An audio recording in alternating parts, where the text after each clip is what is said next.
Oh, hi. Welcome in. You're here for the Echoplex Media broadcast. Oh, great. Me too. My podcast, the Full Dash Closure audiobook and podcast, actually sponsors Echoplex Media. Yeah. We're also on podcatchers like Apple Podcasts, Google Podcast, Amazon, you name it. We're on there. Yeah, it's about not just the gig economy, but corporate AI and the future of human employment and our economy. And it's really applicable to everybody. I think you'll be fascinated. So check it out. We've actually got 14 episodes up now. So yeah, check that out. Let's watch Echoplex Media now. See what Dave's up to. I don't know what they're smoking over there at Princeton. The focus on ridicule. I'm white and I've got everything I need. No one clutches their purses when they're in a room alone with me. And I can drive for any neighborhood I please at any hour, and the police don't do a thing. So if I see a penny on the ground, I leave it alone and fucking flip it. I'm a straight white male in America. I got everything I need. I'm a guy getting paid more than a girl with a degree. And I can walk down the streets after dark, no one wants to rape me. And I can get a girl pregnant and just as easily flee. Just like my straight white male dad did to me. So if I see a penny on the ground, I leave it alone and fucking flip it. I'm a straight white male in America. I've got all the luck I need. I've got a pile of broken mirrors and I'm walking under ladders and I'm spilling tons of salt, but to me that doesn't matter, cause my skin and my gender and my orientation are the best things to have if you live in this nation. I recommend it highly.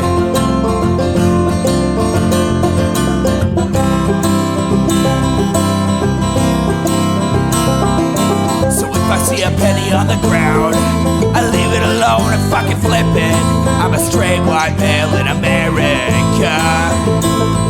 I've got all the luck I need. Shit's gonna work out for me, cause I'm a straight white male in America. I've got all the luck I need. All right, everybody, welcome to the Intellectual Dollar Tree. We do the show live every Wednesday at 7 p.m. Pacific right here on Twitch. That's twitch.tv/Echoplex Media. Best way to support this project. The Councilman, co-host of Down Ballot, just made the switch, is over at eplex.store. Sign up there. It's just like Patreon, except you get an automatic discount if you're logged in. Anything you buy in our shop.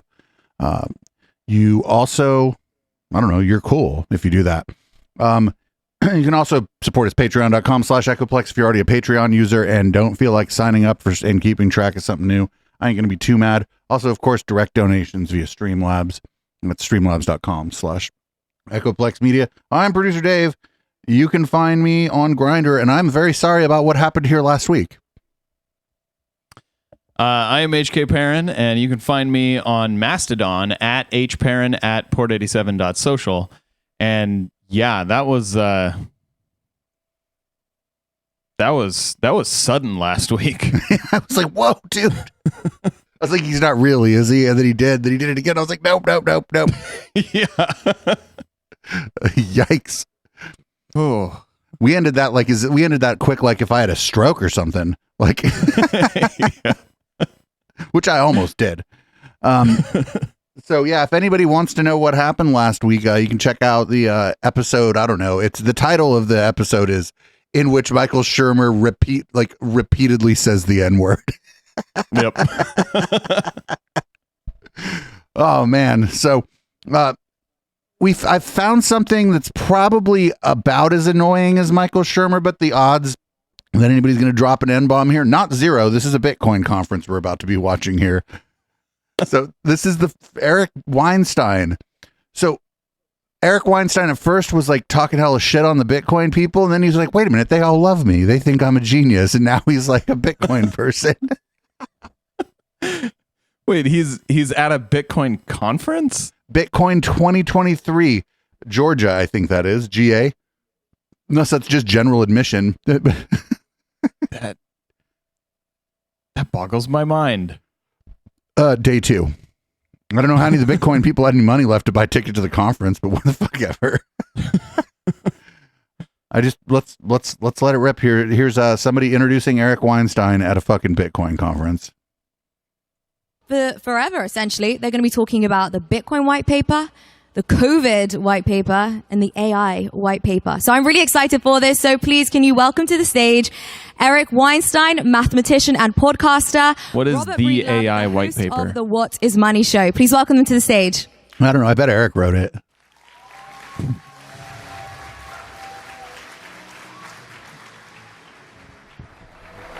That looks exactly like who I thought was going to be interviewing fucking Eric Weinstein at a Bitcoin conference. I was like, I'm like Stable Diffusion. Could you get me an image of the guy that's going to interview Eric Weinstein at the Bitcoin conference? And it just spits out a version of this guy. For people on the pod, the guy's got a little bit of like a half ponytail, half man bun thing going on, in good shape, and wants to make sure you know it by the shirt he's wearing, and wearing I think Bitcoin socks. Bitcoin socks. That's what that looks like. Yeah. No, I'm not disagreeing with you. Hey, brother. Hey, man. Good to see you again. Good to see you again. I feel like we do this all the time. Yeah? I think last time was in Chicago, maybe? Yes, yeah. And rooftop in LA and lots of cool places. Love it. What's on your mind today? I guess it was yesterday that we met to talk about what we're going to talk about. And one of the things you brought up that I found to be very interesting was this idea that there have been 3 key white papers in the past, well, I guess since 2008, that have really changed the world. The first one's pretty obvious. It is the Bitcoin white paper. There you go. But perhaps you have kind of some unique views on the Bitcoin white paper before we get into the other 2. Sure. So I think one of the things that, for me, is having a background in mathematics and physics about the Bitcoin white paper is if you think about Bitcoin as digital gold, what is gold? Gold is actually mathematically a wave in a substrate. Oh, no. What the fuck? Gold is a kind of matter, Eric. Gold is literally an atom on the periodic table. It is not a kind of wave in a substrate, Eric. I suppose if you had a circuit board and you were still using like pure gold on the circuit board could be the substrate, and you could make a sine wave with the gold to connect the 2 parts on the circuit board, but that would be wasteful. I mean, like, maybe he means like you could define a wave function for a gold atom, which sure you can, but you can define a wave function for literally anything. So saying it's a wave in a substrate is just about the most meaningless thing you could possibly say. That's like saying gold is a thing. We're about 30 seconds into this. Like, cool. Thanks, Eric. That was so informative. This, like chat was saying, this has got big. Remember when David Avocado Wolf said chocolate is an octave of the sun? It's got that kind of energy. Hold on. Maybe he'll explain himself and it will make more sense. And the idea that you've solved the double spend problem translates in physics to a conservation law, right? That the idea is that something is destroyed here to be created over here, and you don't have this ability to, in some sense, increase it. The issue is that all of these conservation laws come from symmetry principles. So one thing I would challenge the community is that Satoshi must have created a symmetry principle in order to create a conservation. I mean, that's literally like he's just describing the value of anything scarce. Like, if we can't just make more of it out of nothing, then yeah, that perfectly describes all of those things. Does it like stop there? He's describing like Intel processors, for example, also perfectly described by the sentence he just said.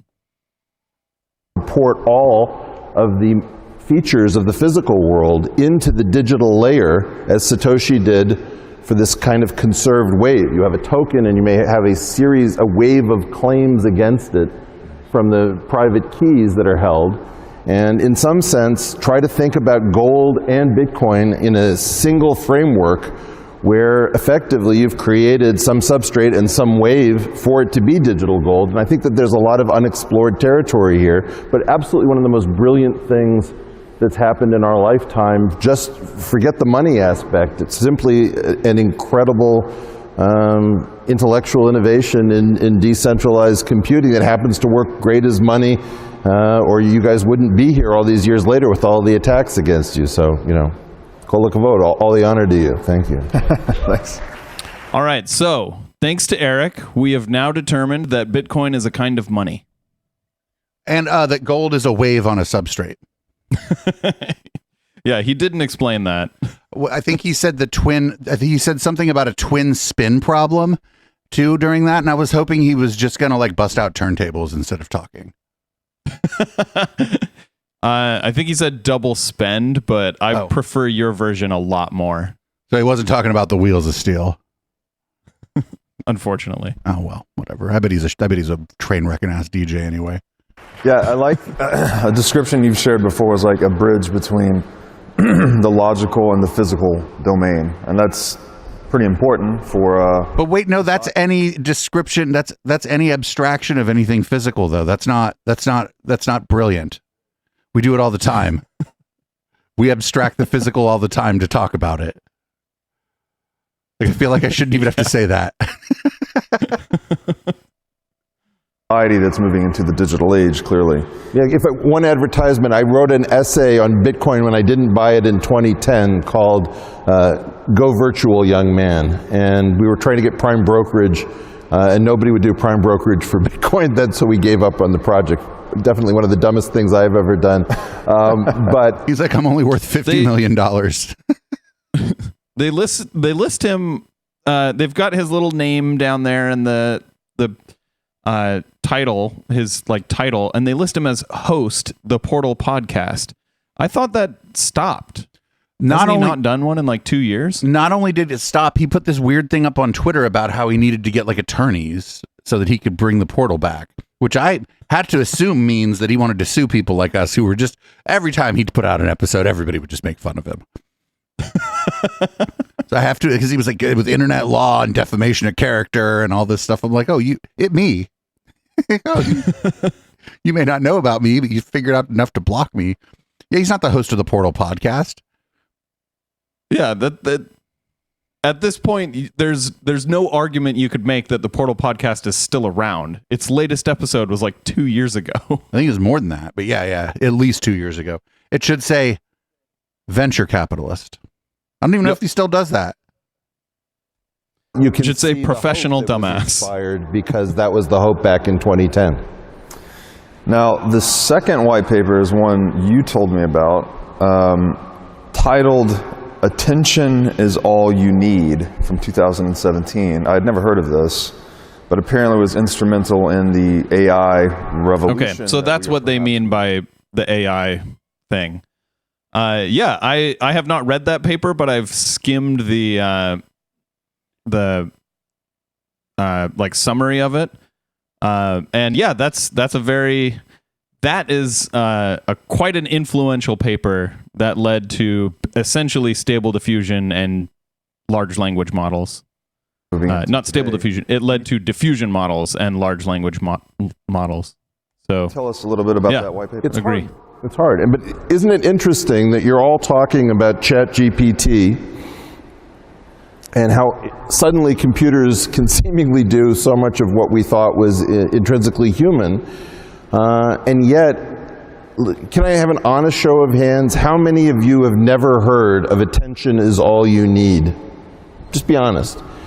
Isn't that remarkable that we're not sharing what caused that explosion? You're sort of no. It's not remarkable at all that that most people don't look at the. By the way, like a white paper is what a white paper means. Just so everybody, like my just 1,000-foot, 10,000-foot view on a white paper. A white paper is like an academic paper, except nobody peer reviews it. Pretty much. And so yeah, most people don't. I don't know shit about white papers. Most people learn about like the implementation of technology, not like its intellectual heritage. Like that's not even highly technical people don't know most of the intellectual heritage of most of the technology they use on a day-to-day basis, because then otherwise they wouldn't be able to implement the fucking technology. They'd spend all day reading white papers. Like most people have not read the HTTP spec, but they still use the internet. Wow. Fucking astounding. End of this. And, we Jews have a horrible joke. Why did God create the non-Jews?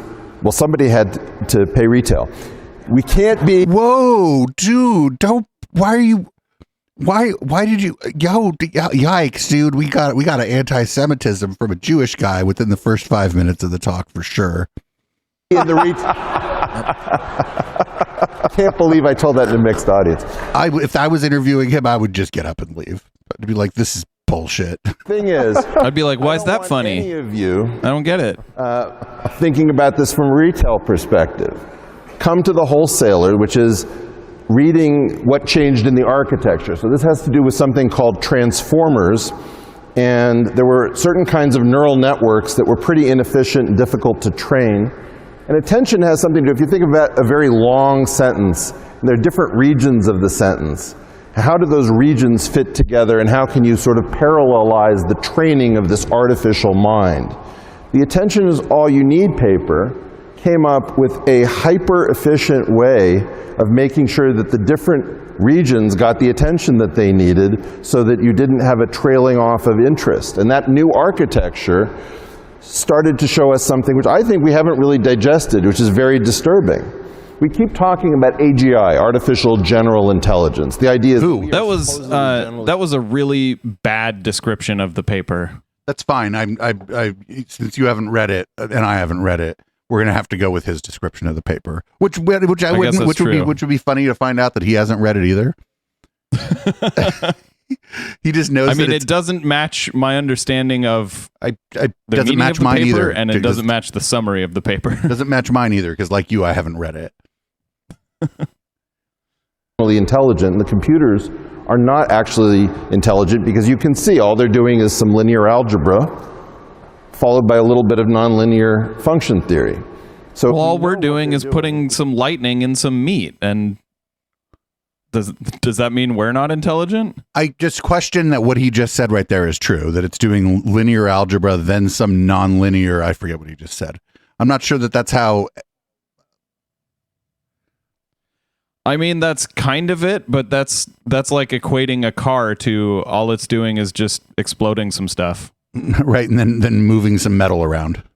Yeah. in a circular fashion. It's exploding stuff in a linear fashion and then moving some metal in a circular fashion.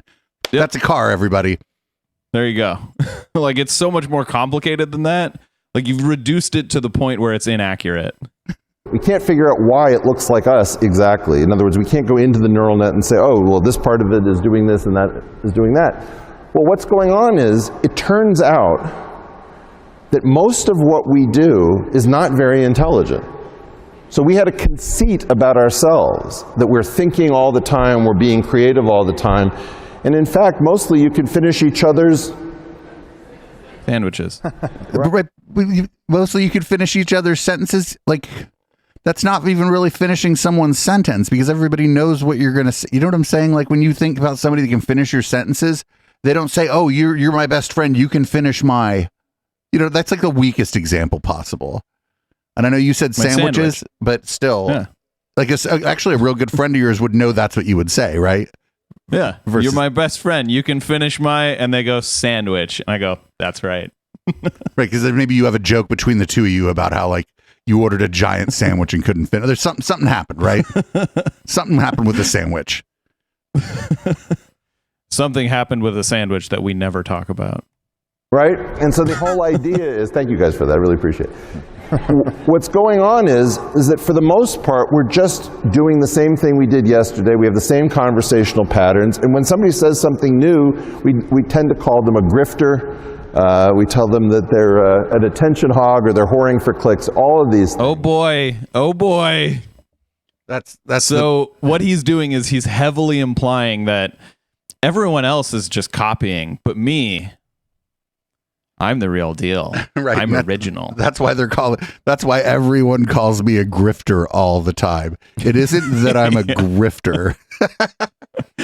They're just calling me a grifter because I'm not saying what everyone else is saying. I'm saying brand new things. It's like that meme, right, where it's like Jesus will say something like there's a bunch of people and Jesus says, I don't know, Jesus would be like, if you're a DJ, you shouldn't use the sync button. And then it's like they hated Jesus because he told the truth or whatever. And he's doing that, right? He's doing that meme that they hated Jesus because he told the truth. But the point of the meme is like that Jesus isn't really saying anything new. It's something obvious. Like that's what he's doing right here, except he's probably unaware that he's poorly doing that meme. I thought I just broke one of our rules. We're not supposed to describe memes on this channel, and especially not on this show. And mostly what we want to do is repetitive activity. And what this is like masturbation is doing is it's eating our lunch. It's correctly figured out that most of what we do is not generally intelligent. It's just repetitive. And so when you train your children in school, what you're really doing is putting them in the crosshairs of artificial intelligence, because a computer program spends its time in two separate sections, loops. I mean, pause it for a second. Why is doing something repetitive the opposite of intelligence? Like science is extremely repetitive. So like, is he saying that? Oh, of course he's saying that. He's saying science is not intelligent. That's what he's saying. Of course. All right, I figured it out. Never mind. The guy who unified physics and no one believes because they couldn't like repeat or even really understand his work actually thinks science is too repetitive, HK. Yep, there you go. Could you have imagined such a thing? This is peak Eric Weinstein here, right? Because I don't have to. I don't have to know shit about Bitcoin, artificial intelligence, fucking computer programming, fucking physics, fucking human nature, fucking large language. I don't have to know anything about this to make fun of Eric. And I think the less you know about this, the better read you can get on Eric, right? Yep. That only happen once. And if you stop a computer program with a debugger, you'll almost always stop it in a loop. That's where computers spend almost all their time, in repetitive behavior. And so, but that's the point of the computer, so I don't have to do the repetitive task, you dumb motherfucker. Yeah, but like a loop. So what exactly is he saying? So if computers couldn't loop, they would be like, if there was no loop in a computer, it would be impossible to program anything. You couldn't even program the ability to just show some text on the screen. Right, because it has to keep showing it. Well, yeah, it has to draw the text using loops, and then it has to keep refreshing the screen using loops. Like, everything is loops in computers. If you can't have loops, like, I don't know what the fuck he's talking about. You know what he really hates? A loop. In a loop is where a computer spends most its time. No, it's where a computer spends all its time. You know what he really hates is electronic dance music. What we do in school, in general, trains you to do something that a computer will do better than you will. And so think very carefully about what you want to train your children to do. Think about how much of your day is actually spent in non-intelligence. You know, and I met a guy backstage who had an idea about something a computer could never do. Anyway, I want to hear about the guy that he either did or did not meet backstage. But I don't want to train my child to be a model. That sounds creepy. You know, and I met a guy backstage who had an idea about putting Bitcoin in computer hardware so that when you needed to recover the machinery at the end, there was, you know, something that paid for it, and it gave you an incentive not to just throw it into the world as trash. And I said, that's genius. And he said, oh, no. And I said, no. Every act of creation is a violent act, which is difficult to do. So think about what portion of your day you're actually doing something that's never been done, even if it feels minor to you, and take your own genius seriously, because we already have every that act of creation. Hold on. Violent act. Hold on. The thing he said about the thing he said to his friend, or his friend told him, or maybe that bold of me to assume that the person he was talking to backstage considers Eric a friend. Eric's like, oh, the guy's like, oh, fuck, Eric Weinstein's talking to me. Then he said, oh, well, when you get rid of this thing, it actually spits you out a Bitcoin. We already have that for a can of soda. We do, yeah. California rebate. Yeah. They charge you like 5 cents for a can. For this can, I got charged an extra 5 cents. And it even says it on the top. California CRV. I'll go ahead and assume that our audience is familiar with the system that we're talking about. This one's 10 cents. But the problem is the thing that he described, that now it's like some cryptographic bullshit on a chip on the computer. And if the computer doesn't work, how the fuck do you get the Bitcoin out of it when you go to recycle it? Also, why does it need to be a Bitcoin? Because they're at the Bitcoin conference. Like, why can't the government just be like, hey, bring us your e-waste and we'll give you 10 cents? Yeah, that's what I'm saying. We already have that system, and it's on a can. I don't know why you have to like put it on a chip inside of a computer, where if the power supply fails or something, or the board fails, now you can't get your fucking Bitcoin. Now the Bitcoin's gone forever. You know what, though? It works for the can, because the can is actually worth 10 cents. Like, probably a little more than that, because it is easy to take this can, melt it down, and recover all of the aluminum from it. It is much harder to melt a computer down and recover the materials from that. So a computer isn't actually worth, like an old PC isn't actually worth anything that the government would be willing to pay you for. Right. The So point, the system just won't work. No, the point would be to incentivize you not to put the computer in the landfill, just like the point of the charging you 5 cents at the jump on the can. It isn't necessarily that the can is worth 5 cents or 2 cents or 12 cents, right? It's to incentivize you to take the fucking can back and recycle it. But that's the thing, it's easy to recycle a can. It is not easy to recycle a computer. If we get in the weeds on this, I'm just going to end the show. What I'm telling you, it's to incentivize the behavior. It isn't about the value of the can. Okay. So if they could do the same thing with a computer motherboard. They just be like, you take a motherboard to a certified recycling center, you get $2 back. We charge you $2 more for the motherboard. Then they throw it in a landfill somewhere, whatever. Like, this thing is those places are all shady. We don't need to get Bitcoin involved in this transaction at all. But really what this paper did was allowed us to parallelize things, make it much more efficient so that you didn't have to have these dependencies. And then things are now parallel and don't have dependencies. What does the paper to do that? This is fucking... just the former systems administrator in me right now. There's a blood vessel in my head that's about to pop. What we find is that every parallel. Come get the fuck out of here. Can be tokenized, and then it's just an input-output machine where you say, if this is the input, what has been the output, and you let the thing read some giant corpus of text. And so it turns out that that's pretty good to fool us into thinking that we were intelligent all along. And the big discovery is mostly we're not. What the fuck? I agree that he's not. Well, I don't know. I just don't. I'm not even sure how he defines intelligence now. Because, I mean, I don't want to get too far into it, but I'll just if I'm going to be like, oh, if I think somebody's smart, I think it's because I meet them maybe on first impression. They're thinking on their feet. They seem to be able to react to things around them like fairly quickly. They're funny. Maybe they're not racist. They're they got jokes. Even if they don't understand some of the things that I'm talking about, they seem to be kind of catching on to some of the concepts. Those are all things those are all intangibles. So we don't know if the computer's doing that or not. Yeah, like large language models are as close as we've ever come to developing a computer that is intelligent, but they're not intelligent. No, you they can just lie to you. tell them over and over and over and over again that they're a duck, and eventually they'll believe you. And arguably, that isn't something that an intelligent thing does. People, aren't they? Bitcoiners are the best. Aren't there any maxis out here?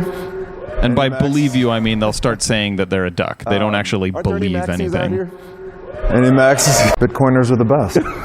Aren't there any maxis out here? Any maxis? Maxis, he doesn't mean, well, he means Bitcoin maximalist when he says maxis. That's what he means. He means people, I don't even know what the fuck, it probably just means the most annoying Bitcoin person you've ever talked to. I don't even know what that is. Maxi pads. While we're on the topic of artificial Maybe he does mean that. If we could speculate on the implications of this a bit, what does it mean when we move into a world that all of the professional services that many people are providing today, attorneys, accountants, etc., investment bankers, a lot of that appears it will be eaten by this software, right? I think AIs are already passing the bar exam, for example. But passing the bar exam, you feed the AI the fucking questions on the bar exam over and over and over and over and over and over again, and then it'll pass it eventually. Like, this is dumb. So it kind of does what you're talking about. So the way you get it to pass the bar exam is you give it essentially like 5 examples of a question that's similar enough and give it the right answer, and then you ask it the question. And if you don't do that, then it doesn't pass the bar exam. Right. But eventually we will get to the point where it does pass the bar exam. Right, but the thing is, like, you could also train it to just answer all the questions saying I'm a duck, quack, quack, quack. But you don't have to be intelligent to pass the bar exam. You have to be knowledgeable to pass the bar exam, and there's a difference, right? Yeah, like, and I don't know very much about AI. Nobody here is an AI expert, and I don't think including either people on the fucking screen. In fact, I think the fact that we know that we don't know that much about AI means that we know more about AI than the 2 people on the fucking screen. Yep. I know the most about AI because I fucking don't know shit about it.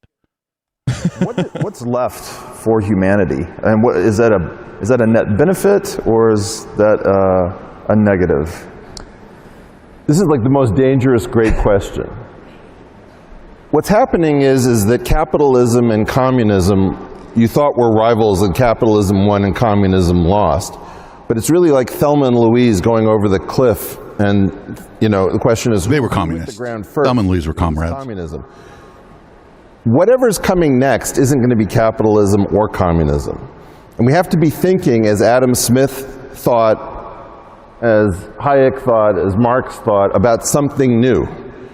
And some of those things are not going to work. But the key point is, always machinery and technology. Not capitalism or communism if the robots own everything. Into higher value activity. But then Eric owns all the robots. Oh, that's just still capitalism.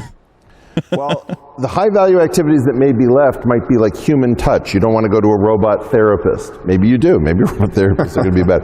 But my point would be, depends on how good they are. This is enough. We get back to where the only work is sex work. I think that'd be great. Actually, it'd be great for society. Break labor markets for sure, and it's enough to break education. I don't know. We've been trying to make fuckable robots for quite a while. I think we're going to do it. I think that'll actually be the human touch thing. They'll nail that down first. I think he's wrong. Yep. He's absolutely wrong. Absolutely wrong.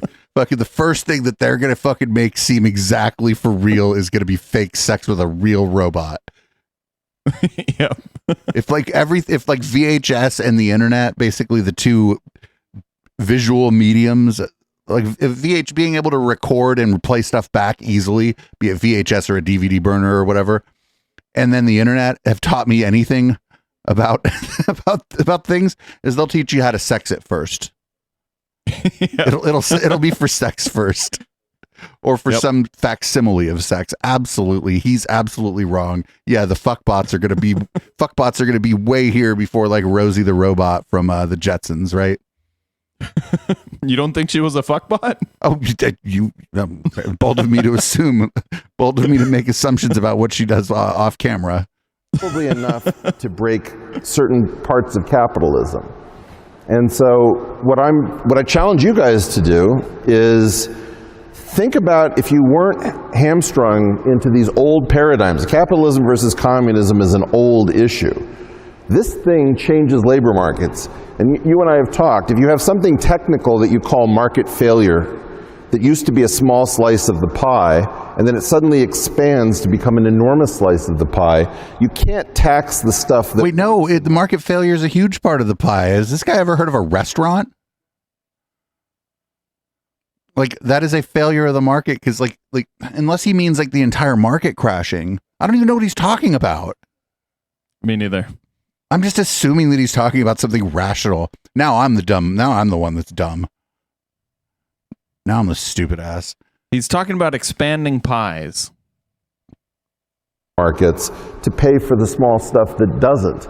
So whatever it is, we need your brains coming up with an entirely new economic system. I don't know its name, but I think that you'll find, my wife has this beautiful thing. She says, it is still just communism. Like, even if we're not the ones doing all the work, it's still just communism. Or capitalism.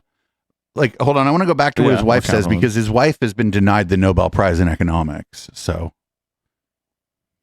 Coming up with an entirely new economic system. I don't know its name, but I think that you'll find, my wife has this beautiful thing. She says, this is the golden age of AI complementarity, where you engineer a prompt, the machine does something, you realize it's not exactly what you want, you go re-engineer the prompt, and the two of you converge. This is when humans and machines played chess together. Right. That's a temporary issue. Take the period of time where you have that and try to innovate something. Fuck off. That's not a temporary issue. How many times has your boss told you, hey, go do this, and you do it wrong, and you come back and your boss is like, that's not how I meant you to do it. Let me show you. And then your boss shows you, and then you start to do it right. That's not a temporary problem. That's like, just you not conveying the right thing. And like our interactions... That always happens. And our interactions with technology working this way is not a new problem either. We're like, oh, I think if we manipulate this technology this way, it'll give us what we want. And then it doesn't give you exactly what you want. You're like, well, let's manipulate this piece of technology in another way or in a slightly different way. Oh, that's a little closer to what we want. That's just how you use technology. Yeah, like arguably, even if it could read your fucking mind, your mind still doesn't know what you want. You need to see what you don't want to understand what you do want. He's just describing trial and error as if it's like an epiphany, and we should like base like some new economic model on it. My God. And he's assuming that like in somewhere locked in your mind is exactly what you want, and through your barfing out of like the worst way to describe it, the computer will go, I know what you told me, but that's not what you really want. What you really want is this.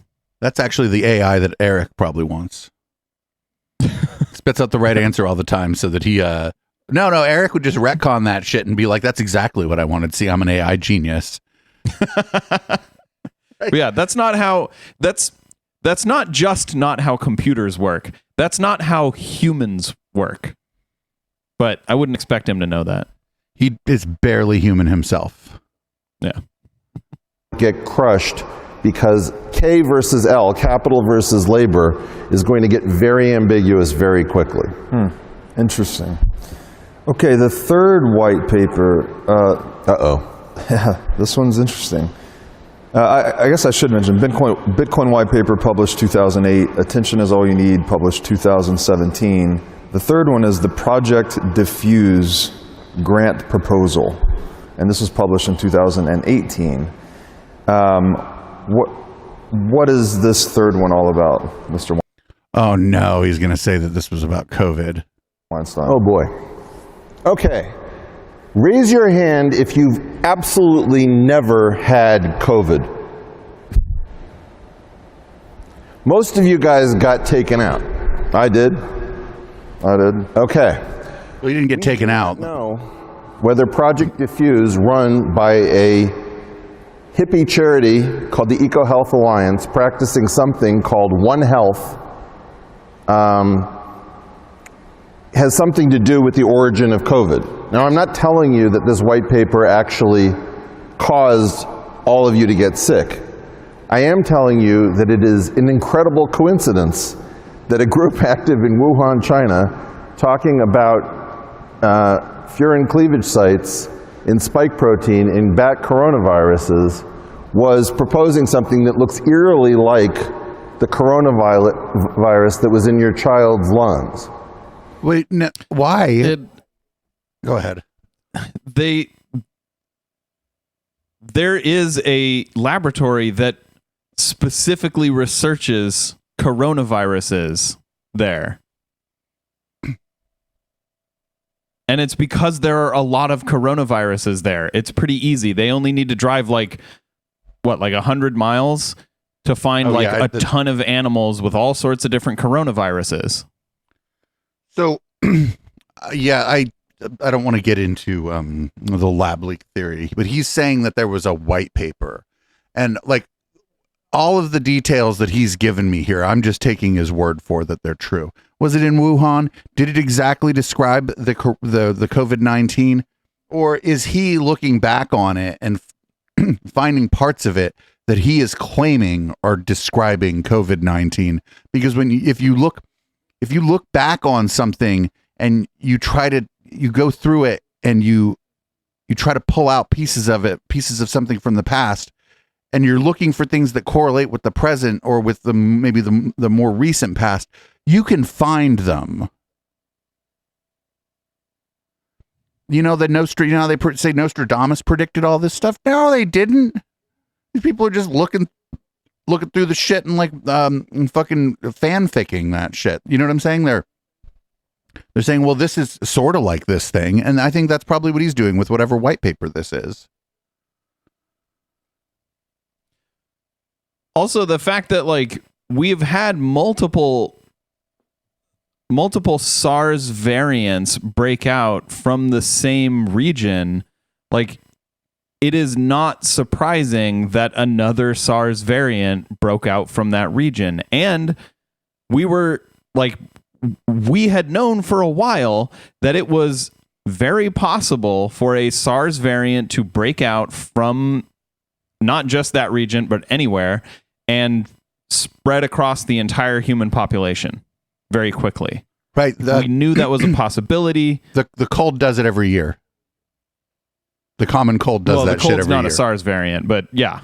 But it's a coronavirus. I mean, it's close enough. Are you thinking of the flu? The flu is an influenza virus. But yeah, the flu does the same thing.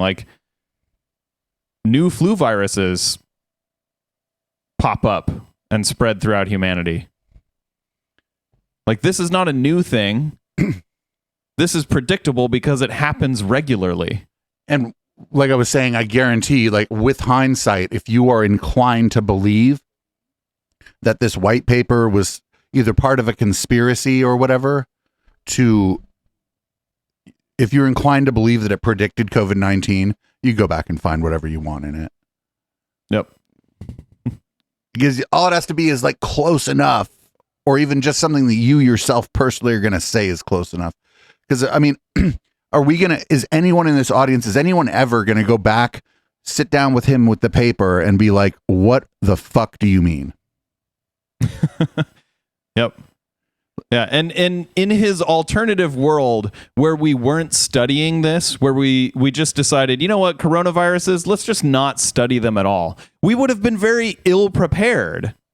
I mean, we were very ill prepared. We would have been even more ill prepared for COVID.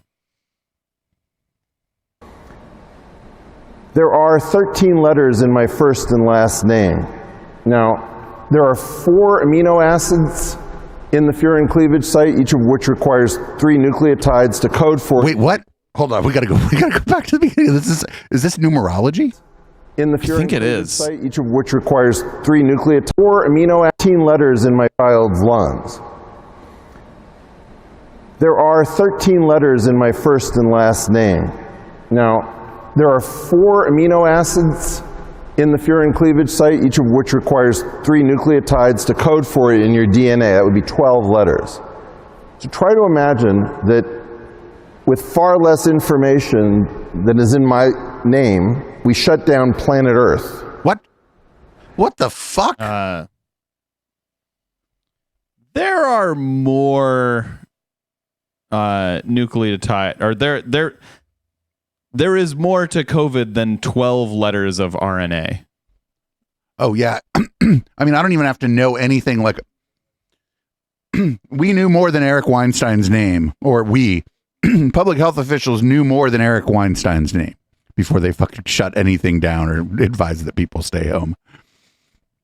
Like whatever kind of academic window dressing he's trying to do here, the payload of what he's saying is, my name is more complicated than the reasons that public health officials issued. Everything from lockdowns in China to stay-at-home suggestions in the United States. Like, that's the payload. It doesn't, like, the academic window dressing doesn't, like, interest me that much. He's just saying, oh, that people didn't know shit because it had less nucleotides than letters in my name. And that's stupid. There is only one kind of pathogen that is only one protein, and it's not viruses, it's prions, and COVID is not a prion, so I don't know what the fuck he's talking about. That is the issue of leverage. All three of these white papers, Robert, are incredibly high leverage discoveries. And most people cannot imagine a short paper completely transforming planet Earth. But that furin cleavage site is the secret to the virality. What is he talking about? Most people. Well, no, I don't. That has happened multiple times before, many times before. Well, if you believe the great inventor of history theory of history, sure, it happened, but that's not how things happen. I'm not talking about like the great inventor or whatever. I'm talking about like there have been papers that have essentially taken the research up to that point and culminated it into a breakthrough. Most of those aren't like white papers. Okay, they're not white papers, but that's what most of them aren't that long. The spike protein is particularly important, and this tiny region of DNA, of nucleic acid coding, was enough to make this thing spread like wildfire. So even if this white paper was not the origin... That wasn't enough, though. There was more to it than just that. I will not engage with the science because he's not. What he's doing here is, this is just straight conspiracism. He's just saying that this paper was the blueprint for the fucking virus in the Wuhan lab.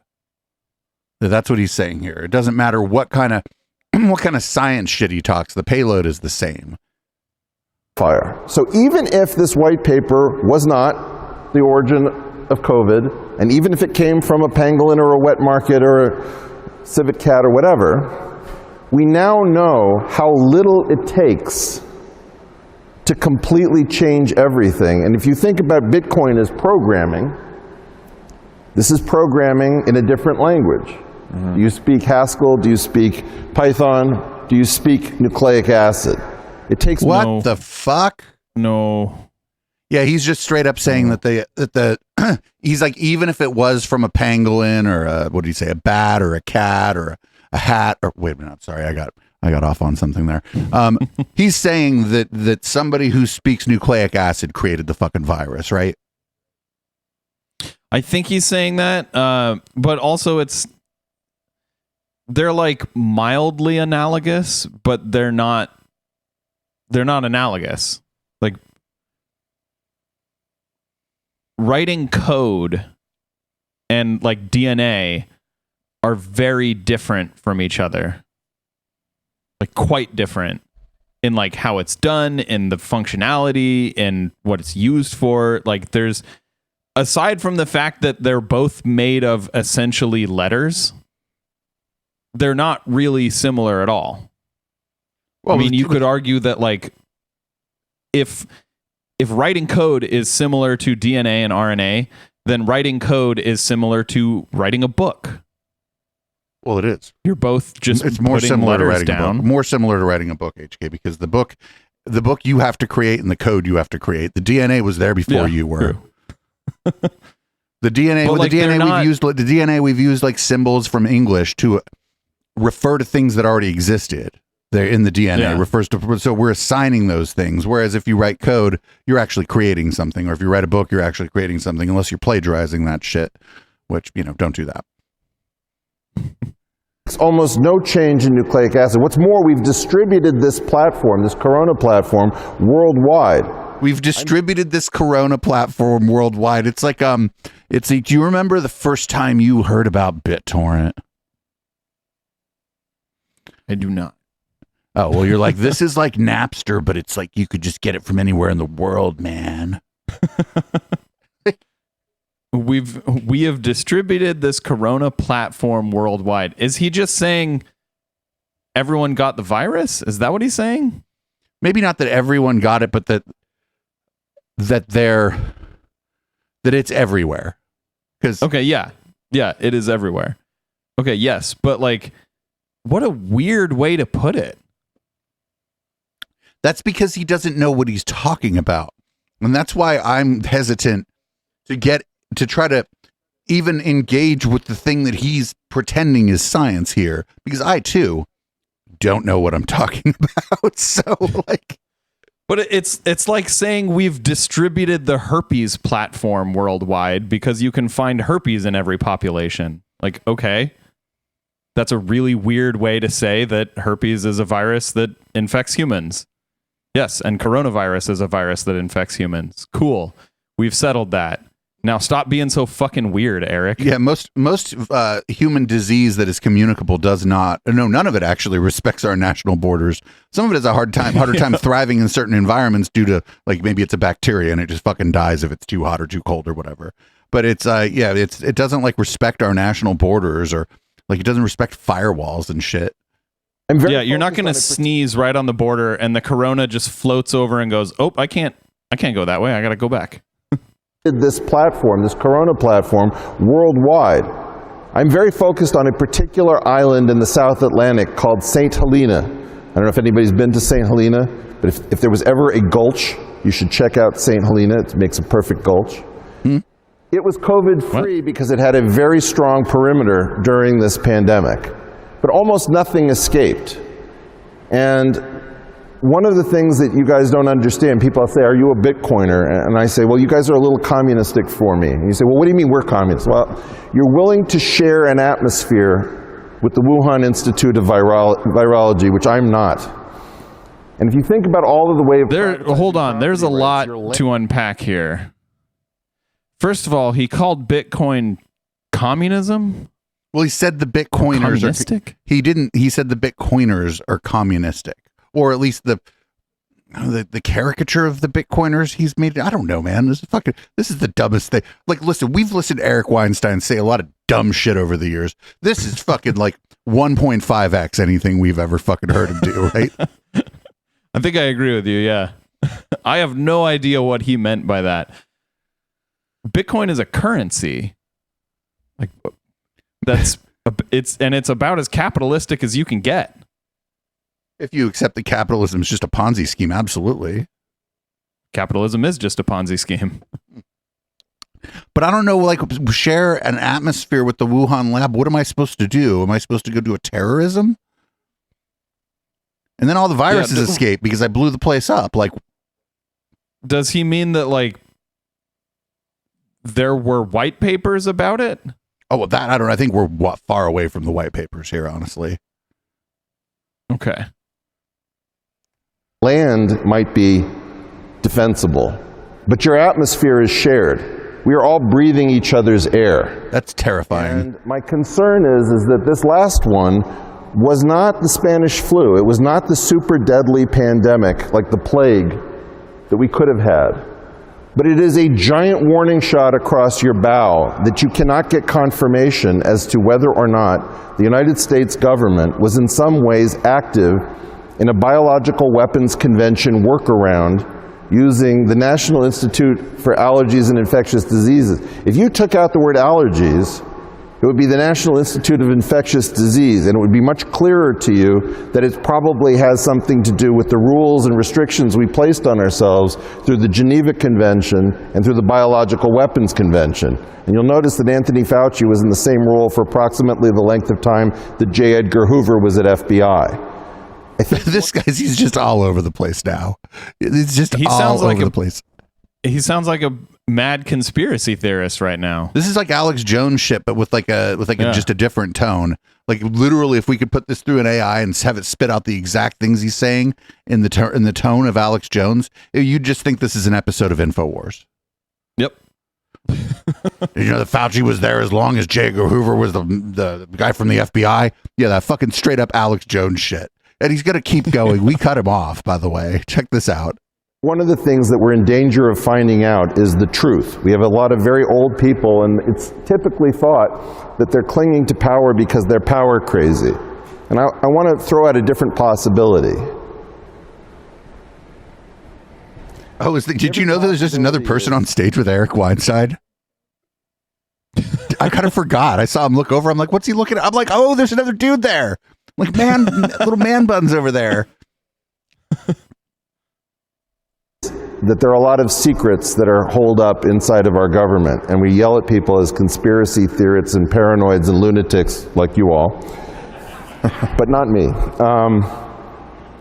And it may be that there are a lot of secrets that are going to change your entire conception of your country, your planet, your world, your safety, and what threat your family is under. So Peepaw's got to keep that secret? I don't understand. White papers, we came to this as, I think it was a great call on your part, is that a white I think he's saying we can't trust young people.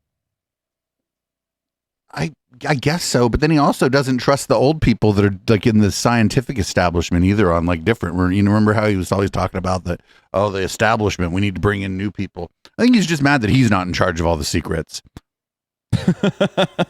Yeah, I lost track of this. I'm having trouble following, and I'm not sure if it's possible to follow. A white paper can change everything for the better. The ability to stop sharing. That's good. The question mark floating around behind him that's a good symbol. I like that one for this. Various other people that I would prefer not to be, because we have three things we have to worry about. Radiation travels in the atmosphere, pathogens travel in the atmosphere, and climate. Even though we lie about climate, we still have climate issues. Don't be fooled just because we're lying about it that climate's totally safe. Wait, what? In all of these cases, he's like, I don't believe in climate change, but I believe in climate change. What Elon says. Yeah, what exactly did he mean by that? Oh, yeah, I mean, I know what he was like he was like maybe not even dog whistling, just like, yard duty, like from PE or from fucking recess time at school whistling at the climate change deniers and then being like, but don't call me a climate change denier. There's something up with the climate. Who knows? Also, birds fly in the air, so we should be scared of birds too. If he would have had a bird poop on him on the way into this convention, he would have been saying that. But then he would have thought that it was like I don't know, that it was a bird from China or some shit. We need to make sure we're diversified. And the communalism of your atmosphere and your oceans is a remnant of your communistic tendencies. If you're willing to accept that, recognize that we may need to spread out and have more spheres, and we have no idea how to do this. Because inside of our solar system, I do agree that we need more spheres. Possible. The moon, Mars, and this beautiful planet of Earth. Chemical rockets can only reach these. In order to get out of the solar system, you need what? A change in physics. And this is where he's going to tell you that he did it. I'm not kidding. We have launched a man-made object out of the solar system. I mean, it kind of depends on where you put the line as out of the solar system, because it's kind of like saying out of the atmosphere. The atmosphere doesn't just abruptly stop. It kind of like fades away. Same with the solar system. It kind of fades away. So we've launched something outside of what most people consider to be the edge of the solar system. Out of the solar system, you need what? A change in physics. And you're not working on physics, and you're not endowing physics departments. And I came with Avi Loeb last year to talk about this. If you want to stop your communism, you're going to have to come up with a large number of habitable spheres that do not share resources. Because one... What the fuck is this?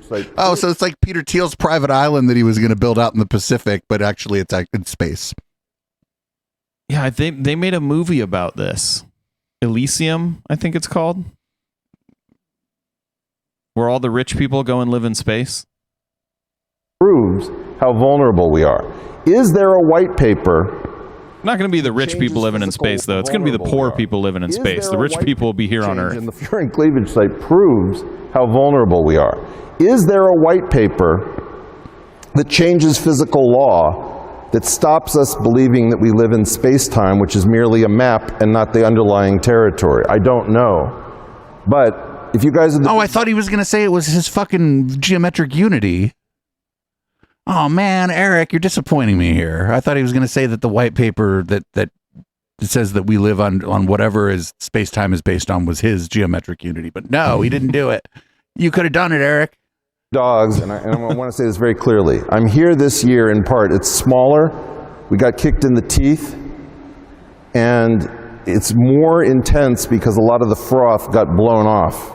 And we have a very strong underlying core. So first of all, give yourselves a round of applause for appearing here now.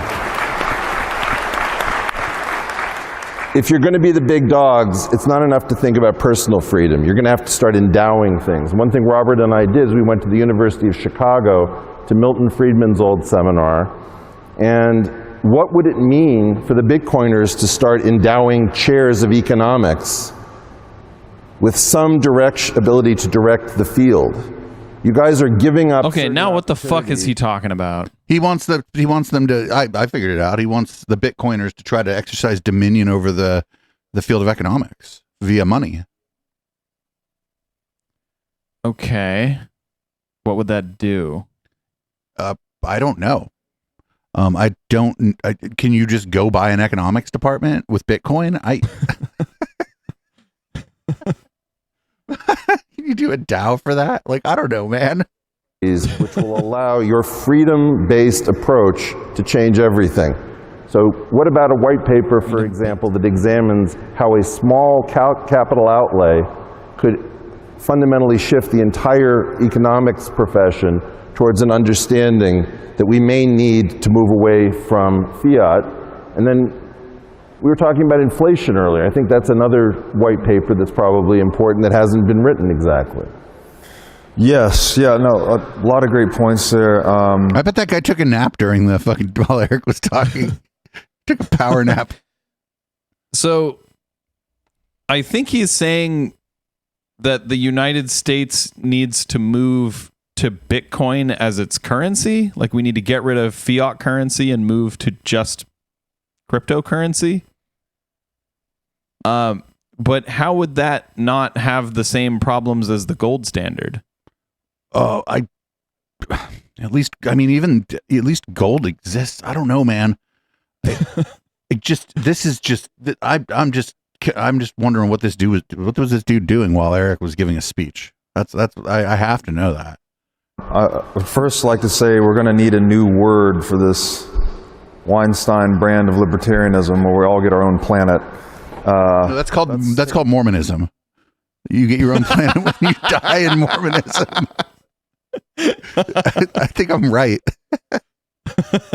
I think you are. Is Eric Mormon? That comes to pass. Sounds crazy, but then again, so does digital gold. Yes, indeed. Before inflation, should we talk about the discovery of the neutron? Because wait, what? Part of what we're talking about here in these white papers is you said the novel inventions or discoveries or proposals that radically change the world. Chad has corrected me. Only men get planets in Mormonism. Points in time. And an analogy. Wait, what do the women get? In our preparations for this. I don't know, probably moons? No, they probably get the I don't even want to. They probably get like the pleasure of serving the men on the planet. Was the discovery of the neutron and how that led us you're probably right. Your age. And now, I mean, I guess we could just look at AI as the most recent discovery or invention, leading us into a potentially unimaginable future. So, and then feel free to segue into inflation whenever you like. Okay. But I like the discovery of the neutron story. So we discovered the neutron in 1932. I think it was Chadwick, maybe it had been proposed by Rutherford. And immediately it sets off an intellectual chain reaction. The neutron leads to a proposal of chain reactions by Lise Meitner, chemist, incredible woman working, I think, in Germany. Enrico Fermi at Chicago comes up with Chicago Pile 1, first controlled nuclear reaction. Oppenheimer takes the ball to the Trinity test. We drop 2 devices on our enemy in World War II, Japan, proving this in the field. And then Teller and Ulam come up with the idea that the bomb that we drop in Japan is only the detonator for the mega bomb, which takes the shockwave and refocuses it and leads not to fission but to fusion. So within 20 years from 1932 to I think it's November of 52 with Ivy Mike, the first hydrogen bomb, we become gods, whether we like it or not. We have the power and responsibility of gods. Nobody has ever seen fusion on the surface of a planet before. And suddenly, within living memory... We don't know that. Well, nobody, if you're defining nobody as humans, sure. But like we don't know what fucking DJ Bob's alien species did on their planet and didn't do on their planet. We don't know what Xenu was fucking with up there 13 trillion years ago.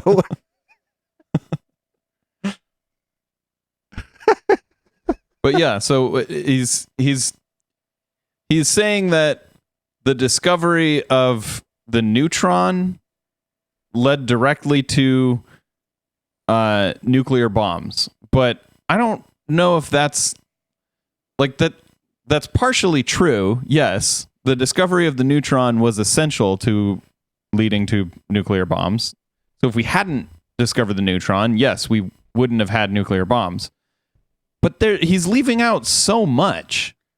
I mean, it's not like we went from nothing to neutron to nukes. Right. He's leaving out like it's that he's just suffering from, like, he mentioned like 5 people or whatever. He's suffering from the great person of history thing. Yeah, people were probably positing something similar to a neutron prior to that. They just didn't have the word for it, and they didn't quite have everything they needed, and then somebody else saw their work and fucking worked on it. You know, science. Yeah. Yeah, people were sciencing back then. Yeah, they were sciencing off each other and fucking taking somebody else's science and stealing it from them. A lot of that. Yep. But yeah, my point is, like, there was a lot more than just that led to nuclear weapons. Like, nuclear weapons were a culmination of a number of discoveries. Sure. Yeah. But I think where he's going here, it's either A, that some fucking AI white paper is the neutron and that we're going to travel very quickly into something, or B, he's going to do that thing that him and Peter Thiel do, is where they bitch about how there's no technological progress anymore. And it could go either way, honestly. Yeah. I think it could go either way. Yeah, I think you're right. We see something that only happens on the sun happen in the Pacific. That's how fast things move when you have a deep insight.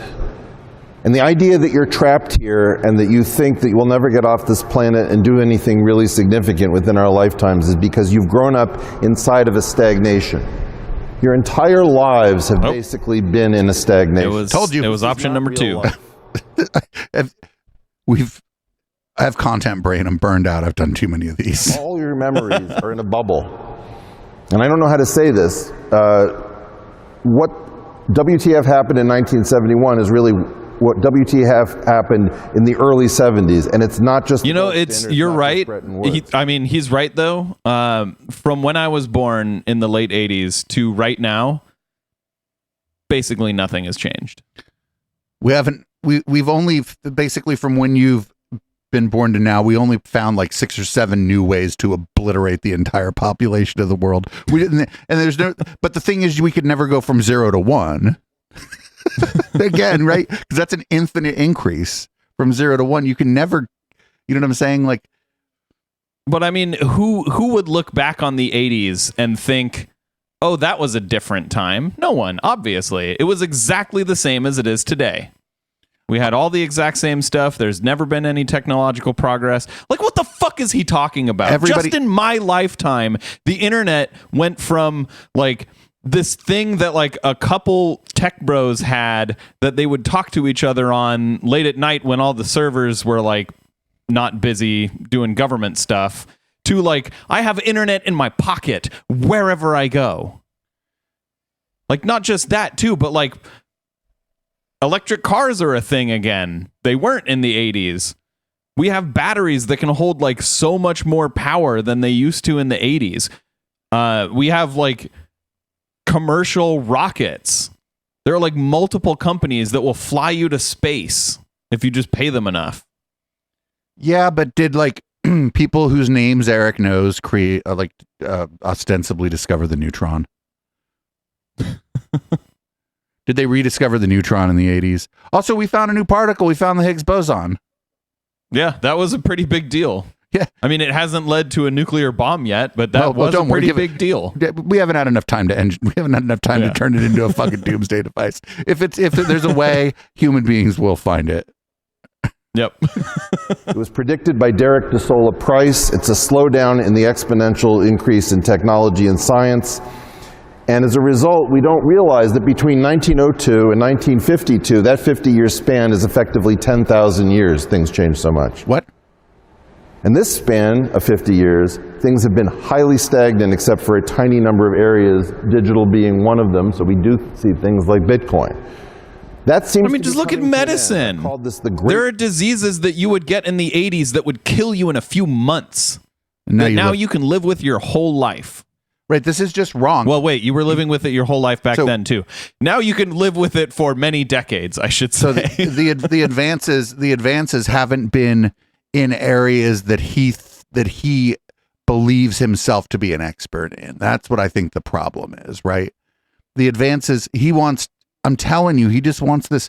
He wants to be like a lonely inventor in a basement, and we've like progressed so far that nobody can be that. So he thinks nobody's inventing anything. I mean, look at the technology in like music. Like we have entirely new kinds of music that the technology to make them hadn't been invented in the 80s. We have new architecture.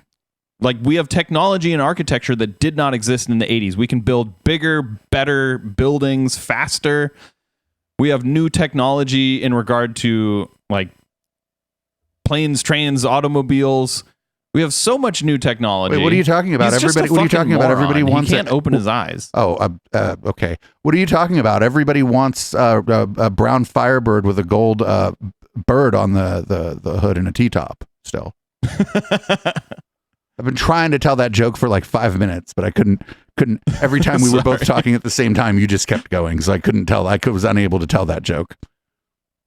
But yeah, he just needs to open his eyes and get his head out of his ass and like look around and see how much technology actually has progressed outside of his little areas. And I love how he calls like digital technology a little area. Like, where do you make all his money? It's basically revolutionized everything. Like, how do you make all his money?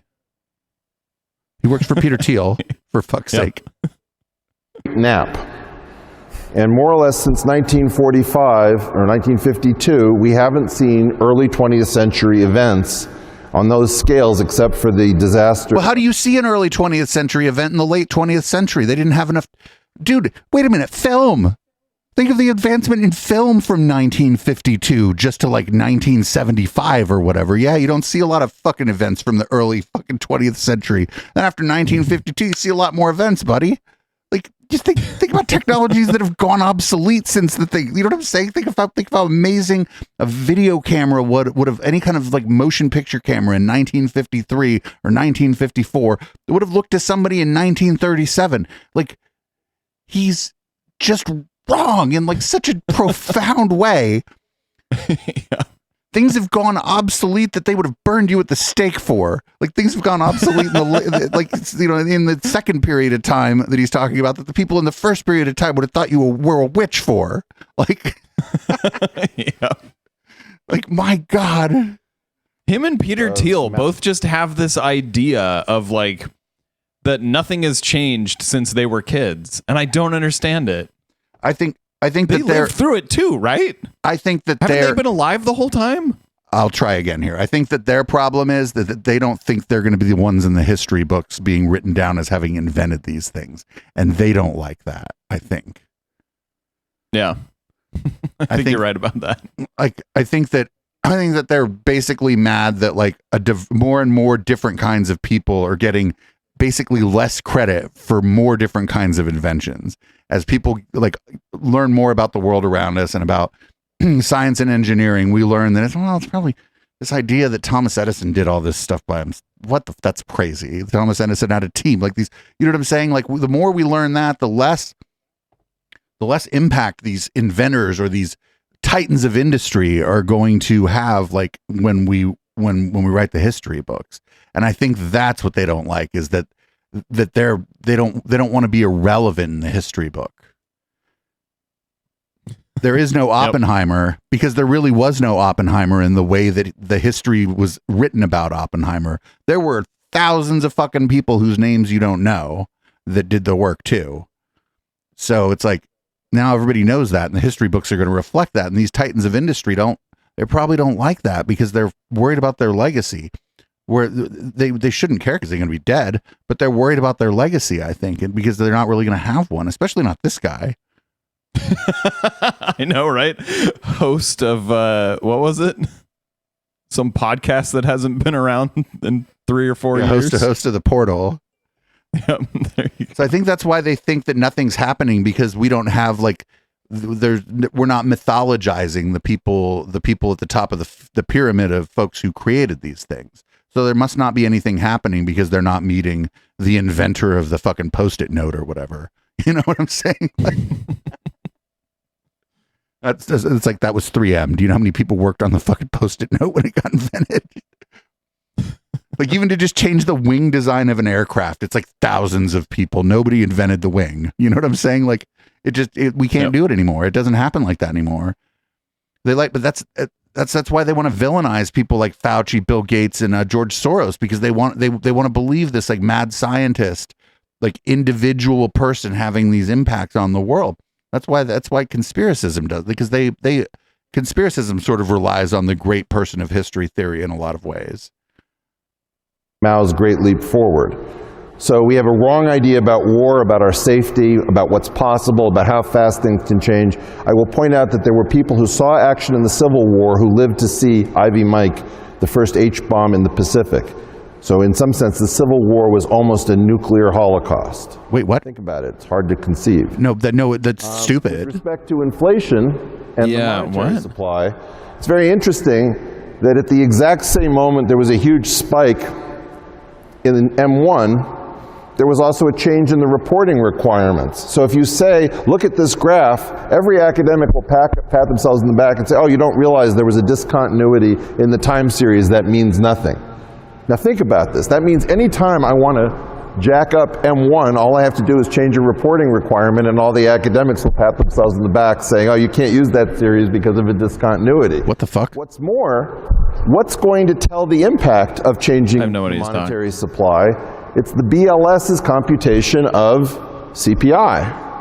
And you guys are incentivized to think about, oh, the number was 7.2, 6.8, which is insane. If I said that the temperature in the United States was 68 degrees or 68.25, you'd say, what are you talking about? I want to see a map. It's a field concept. Every meteorologist... I don't need a map when I check when I look at my phone, I'm like, is it going to be unbearably hot to the point where I probably will have to push my show back today? I don't need to zoom out on shit. I look at my phone and it's like, it's going to be 90 today. I'm like, HK, we're starting at 9 tonight. Also, if you live in like, if you live in like Japan or something and you're just wondering like what's the average temperature of the United States right now, you're not going to want a map. Right. And it's but again, also like the average temperature of the United States right now would almost be meaningless because it's too much land. But yeah. Unless you're wondering, is it getting hotter? Is it getting hotter there too? Though. Oh, go ahead. I'm sorry. I was just saying over a broad enough period of time, you could extrapolate trends from it. There are reasons to do that. And he said, well, it's too complicated to say what it really is, which is an element of a group. Inflation is a group element. He says, too complicated. I say, it's a field. Well, that is it a wave on a substrate? Everybody who watches television meteorology knows. They see maps, they see pressure systems, they see temperatures, and we're all sitting around like absolute morons pretending that this number means something. Well, it does. It's how hot is it going to be tomorrow, or how cold is it going to be tomorrow? When was the last time this guy like was anywhere that wasn't climate controlled?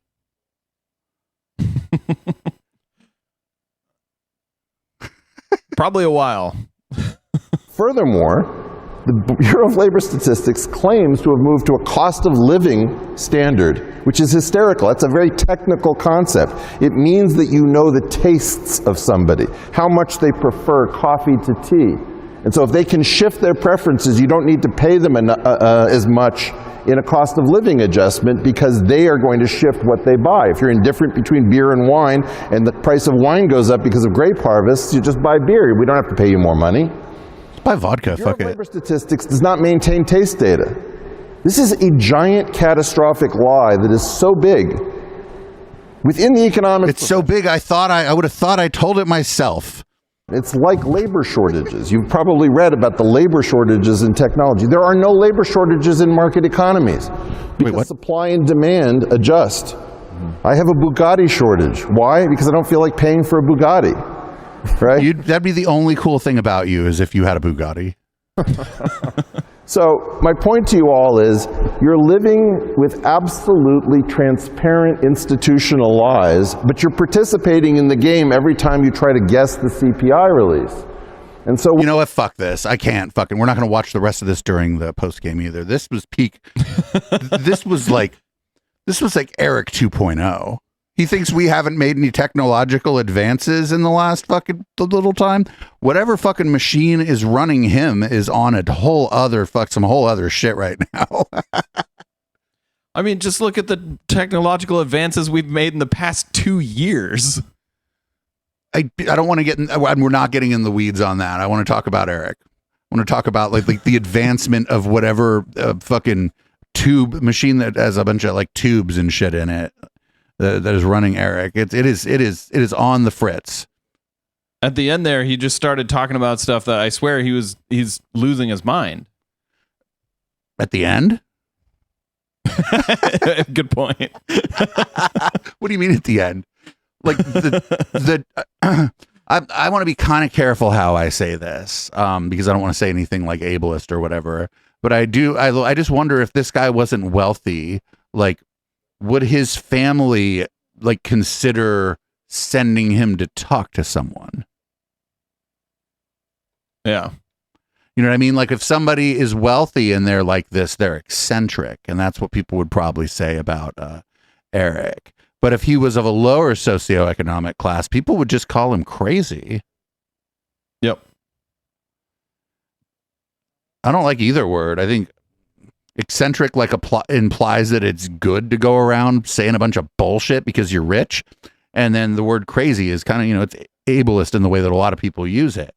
And so like, I will go with completely detached from reality with an inflated sense of self. Yeah. I was about to say, I think a lot of it comes from narcissism. I feel like the guy just thinks that he's God's gift to Earth. Right. But he also thinks we should leave the planet. Yeah. Through some method that he hasn't explained to us, but it has to do with the toilet paper roll. Spheres. He explained it. He said spheres. Yeah, we need spheres.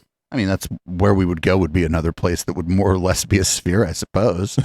Not too many other places to go. Asteroids, they're definitely not spheres, but a lot less hospitable, run into each other all the time. And like you jump high enough and you just never come down. Oh my God. I'm so glad we did that. That dude is like, that was, I wasn't ready for that. I mean, we've watched so much Eric Weinstein, but I was not ready for that. Yeah. He told the people in the audience to come up with something that isn't capitalism and it isn't communism, but to make sure that it puts us on spheres in outer space. We're going to need the spheres. That's a very important part. The economic system we can figure out later, but let's work on the spheres part. This guy doesn't know that that after this guy just maybe didn't figure out that when you do a bunch of cocaine, you don't then smoke the $100 bill afterward. I don't know what's going on. Oh man, that's fucking insane. I mostly stopped it though because I have to pee. So HK, can you read this show out?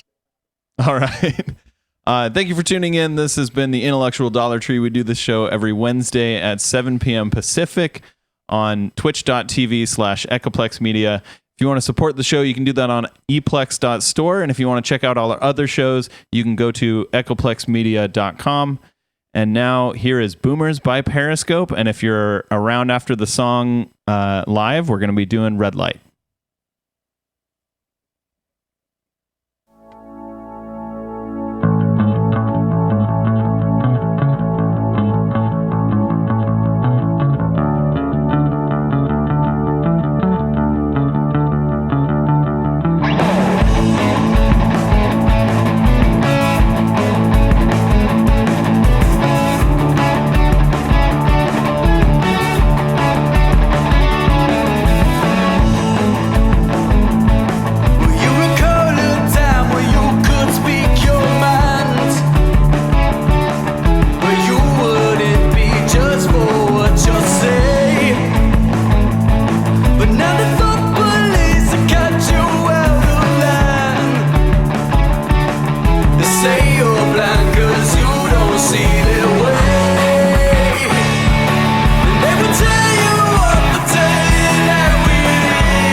If you like what we're doing at Echoplex and aren't into Twitch, please join our Patreon at patreon.com/Echoplex. For $5, you can get every show from beginning to end sent to you as an MP3, even the stuff we bleep out because it's too spicy for Twitch. Echoplex would not be where we are today if it wasn't for the community support we receive. Find out all the ways you can support the show at echoplexmedia.com/support.